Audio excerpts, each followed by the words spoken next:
Hey everyone, it's Michael Sherman here, or Makito, and today I'll be reviewing another game from the MGA League.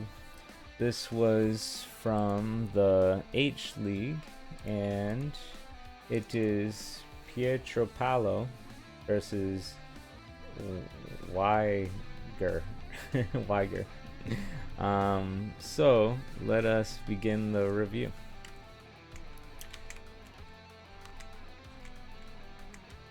Everything looks good so far. This move is a little strange. It's a little early to play an invasion like this usually. More common Joseki would be something here, or the older school style here, or even the older school style here. But this one looks a little strange to me because it can get cut off very easy. So black might get the corner here, but then white usually has a big advantage on the outside. Usually in the opening you don't want to give away the outside to get a small corner. So that's my first little tidbit there. The second part, this was a move mistake. If you're trying to take the corner, then usually you'd want to play this way. This way actually can get you killed multiple ways.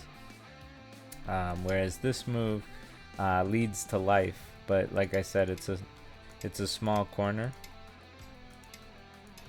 something like this, and so black can take the corner, and then white gets the outside. But this way leads to multiple ways to die, especially when you Tanuki now. I was looking at this kind of deeply. This might even still be alive, but I really think you have to at least spend one more move, and it doesn't look that great. But when you Tanuki'd here, now white can outright just kill you, no problem.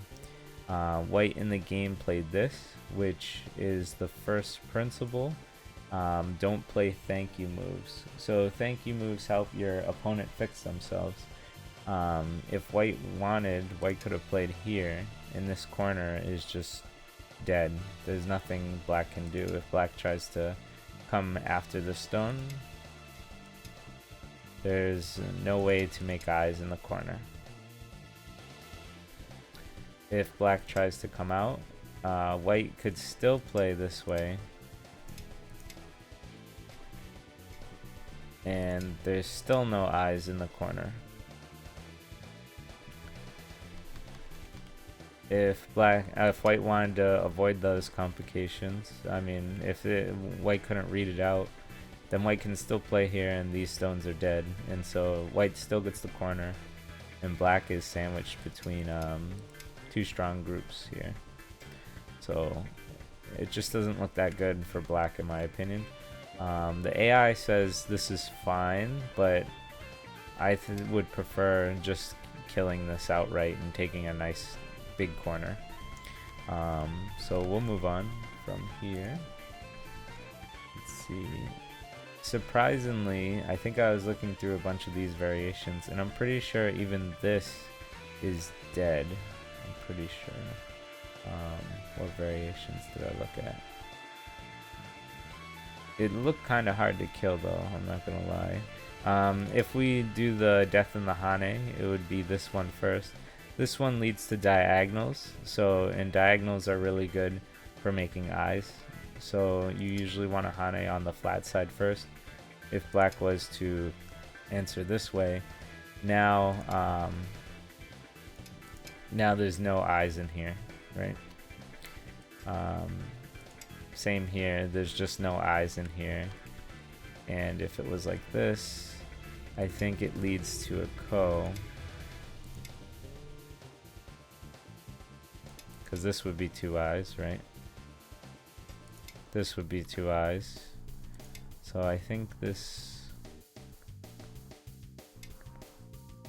leads to a ko. Yep. Which I don't see really any ko threats, so I'm not sure how this would play out. you know, black would probably save the corner, but then get something nice over here. So it'd probably be better for white looking at it directly, because white gets this nice thickness or influence and can take a corner. So either way, the fact is we can stem this all. I spent a lot of time on this life and death problem here, but it all boils down to this move. This move is the mistake. Usually you want to play this way, and then when white tries to separate, white has to stop here, and then black can play here. And this is a living shape because it has that extra little leg here. The AI came up with something like this. I thought this was cool. Actually, how did it go? I think it went this way, then this way, and alright, well, I'm not sure. It was fine. The point is that this is the better move, so this is a mistake. So this is a pattern or a technique you can learn. But even then, going all the way back, I don't think now's the right time to take this corner, because white will get a bunch of influence, which will having influence early in the opening is more beneficial than having a small corner. So we'll move on from there. And I really don't like playing thank you moves, moves that help my opponent fix. If you can just kill outright, I would. That's my opinion. So we'll move on. This move. So this move alone is very strange. I think it gives too much to black because it's on the 4th line. Usually you would want to approach this way or take the corner directly, or sometimes even play here, though this isn't recommended because you're between 2 fence posts. So I would say here or here are the normal moves. This move is very abnormal. It's not regular, and I don't like it. Let's quickly look at a Joseki. I didn't do this, but I want to see it actually. So if we look, even if we just go back one move, you can see what's common, and so like 1, 2, 3, 4 are the more common than this move. This move, the high approach, is not advantageous territorially. Sometimes it may support a territorial framework that can compensate for local loss. So it's like the 5th best choice that you can make. So already just seeing that it's the 5th best choice means that it's really not that great, in my opinion. This is the one I figured would have been pretty I guess I'm a beginner because this is the move that I like for black, but yeah, this looks great for black, getting a nice big corner, and white gets a side, but black also gets sente, so it's more advantageous, I guess, to play the 1 jump and then, you know, continue on from there. I don't want to go too deep into it, but yeah. My point is that this is the 5th best move, and it's not that common, and there's a reason for it, because usually it's not that advantageous. So anyway, I'll move on. This was a mistake, though, making this move now a good move. Usually it's bad. This is try to avoid bad shape, but usually it's bad to have a diagonal move right next to an iron pillar. But because, let's say if black was to Tanuki or something, this is really, really advantageous for white, this position here. You could play something like this. I mean, even here is fine, but usually you'd want to play something like this, and it creates a bunch of follow-ups. So the point is that this diagonal is bad shape. This is what I probably would have played in the game, expecting something like this. Anything, not that, but something like this. And then if black was to come back, now I would take away his points. This is a double wing, which is good for the center, but I would not want him to get the center and this, so then I'd come back and play the 3-3. Anyway, you can see that black got a lot of points here, and white only got 3 lines of points here. So it's due to this move being weird. So anyway, we'll move, because you played here, now it became a good move for white. Now white is really harassing what could have been here, which is too bad. And you played this move anyway, so if we just took this move away, like, you could see that you know, you played this move anyway. So the point is that it should have been your first move. So we'll move on from there. Let's see this move.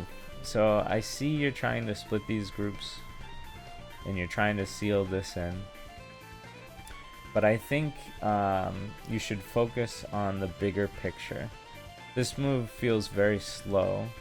I think a move like here or here, most likely here, is very advantageous. You're getting a lot of, or focusing on getting a lot of the side. You're not really worried about this stone. The stone's very weak. And even if this stone gets to connect with this group, I mean, so what? Then you get another bigger move out here. And if we look at it this way, so for white,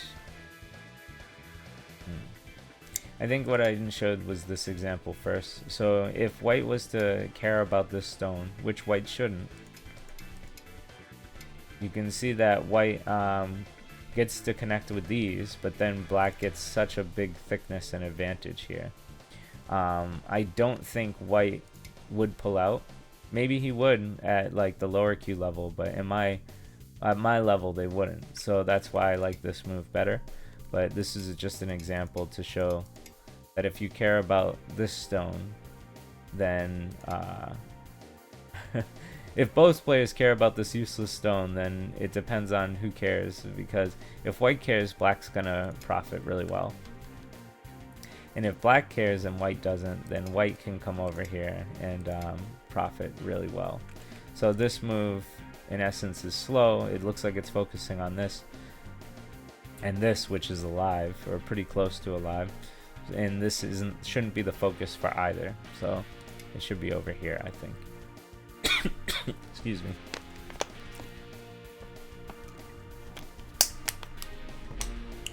Okay, so let's move on. So focus on the bigger picture. This is a bit slow. This was really, really good for white. I kind of like this a little more, you know, because if it was to focus on this, you know, it's like, it's just a little better in my opinion. Maybe even this, but, and then come here, but I don't know. I still like this move a lot though. So if we come back here, this is like one of the focal points. Although I do like this too, because black has a nice like double wing almost formation here. But we'll move on. So then white played over here, which is between two fence posts, but this is just one line further than, you know, where it is. So this move is good. It's very good.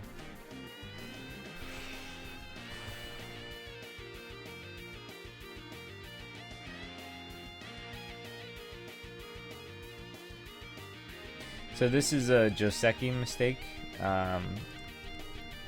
This was around before the AI, but the AI really popularized this move. And so it's good to learn this Joseki. At your level, coming close to the single digit Qs, you know, single digit Qs usually start learning Joseki and like getting better at patterns and formation. So maybe now's the time where you can start reviewing it. But let's talk about this Joseki. Black plays here, white plays here. Normally black will play this.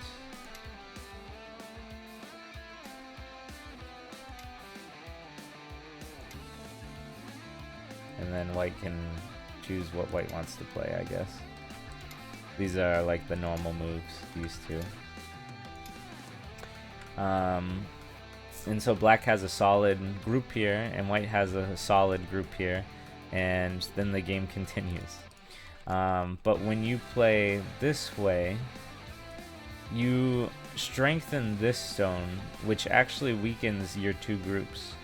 So playing an Atari that strengthens your opponent and weakens you is a very bad Atari.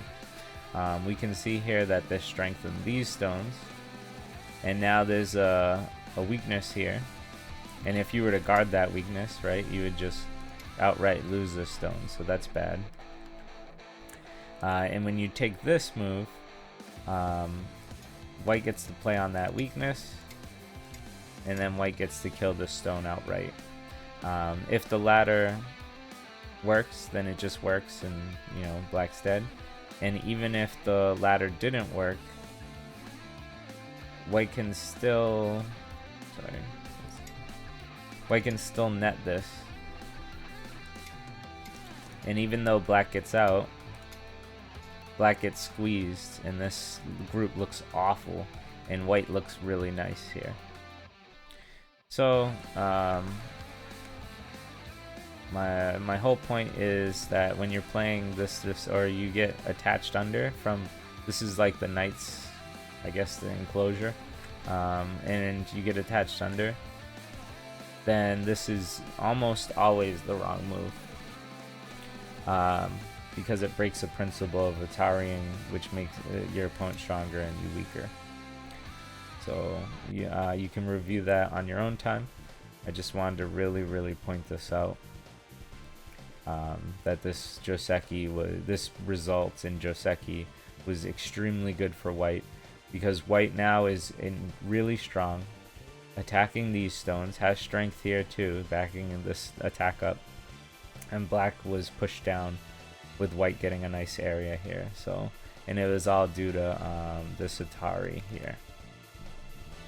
Okay, all right, and that learn and practice Joseki. That's principle number 4, and this is the last one.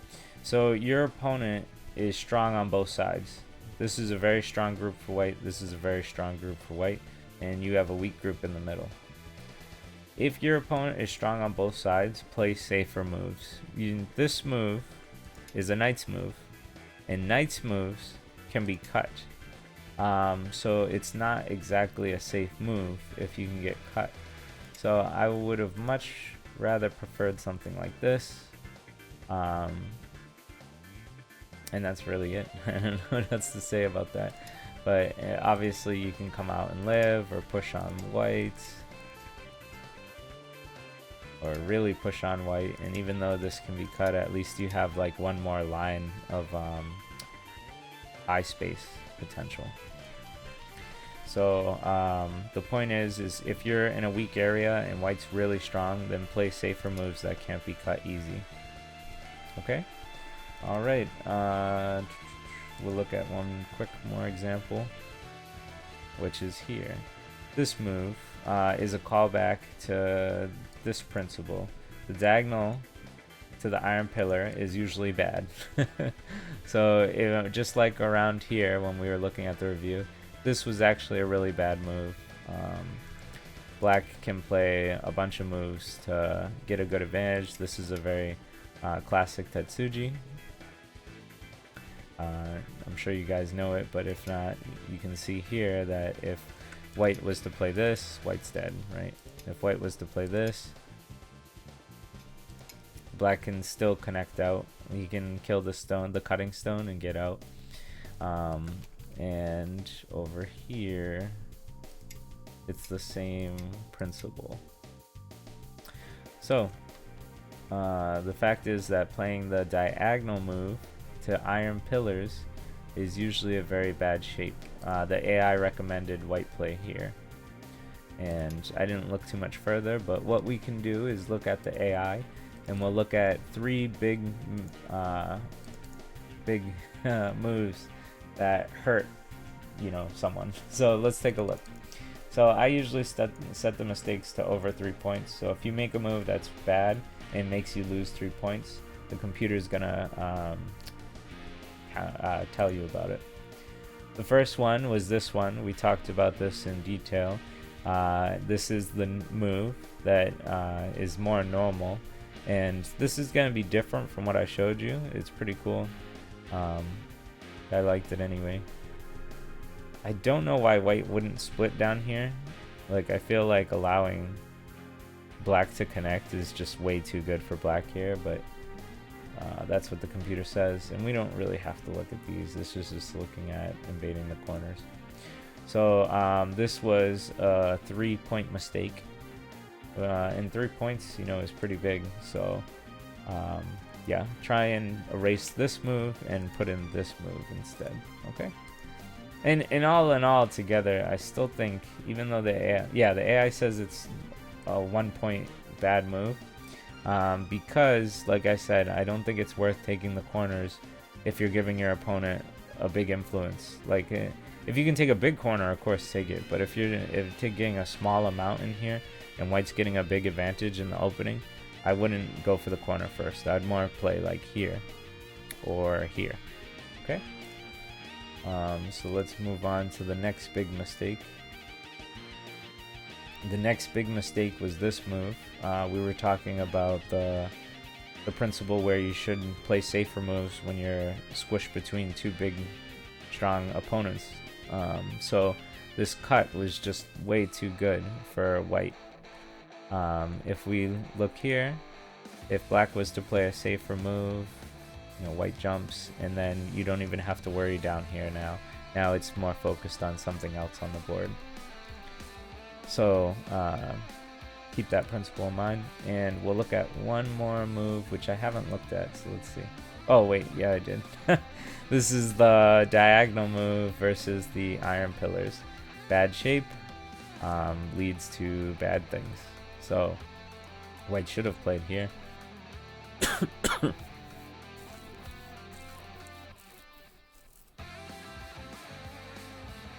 So black leaned on this group, trying to kill these stones, and then black got some more liberties here, and then it allowed white to continue out and harass this group. So black has almost 2 weak groups, and that all stems from the fact that white got to originally do the knight cut through the knight move, and then white got to play here, which hurts these stones quite a bit. Okay, that's it for the review. I guess we went over. No, we'll review the principles really quick, very quickly. So this was the first mistake. Not really a principle mistake, just a pattern, a move mistake. This move, I really think it's a thank you move, since you can just outright kill black. So I would rather kill him than just let him live, but that's me. This move is, you know, try to avoid bad shape. The diagonal move is usually bad against the iron pillar, and it allowed an even better move. Like, this was even better for white. So I would have usually want to avoid diagonals like this. Okay, that's all I can really say. I would have played here and been fine with this, because it's a nice big corner. And then when white defends his 3 stones here, then you can come here. And in the Joseki that we checked, it was this one, if I remember. And then I don't remember what white did, so that's something you can practice on your own, because black already looks like he's doing pretty well here. Maybe, I think it was this actually. Yeah, and so black got a really nice corner and white got some of the side. But black came out on top with Sente, so like this move is wonky to me, and this move unfortunately made the wonky move good. So we'll move on. This move is too slow. You want to focus on the bigger picture. So something out here. This is a little slower, but yeah, something out here for sure. Or maybe even just take this now, or play out here. You know, something. You want to focus on the bigger picture in the opening. You don't want to play too slow in the opening. This was a Joseki mistake, so a good principle is to learn and practice your Joseki. This move here in particular. And finally, if your opponent is strong on both sides, play safer moves. Alright, and this was just an example of the principle number 2, try and avoid bad shape. Okay, I'm gonna end it here. I know you guys played a long game, but I think I already given you quite a bit to like think and like improve on, so that's when I want to end it. So okay guys, I hope you enjoyed the review, I hope this helps, and see you next week. Later.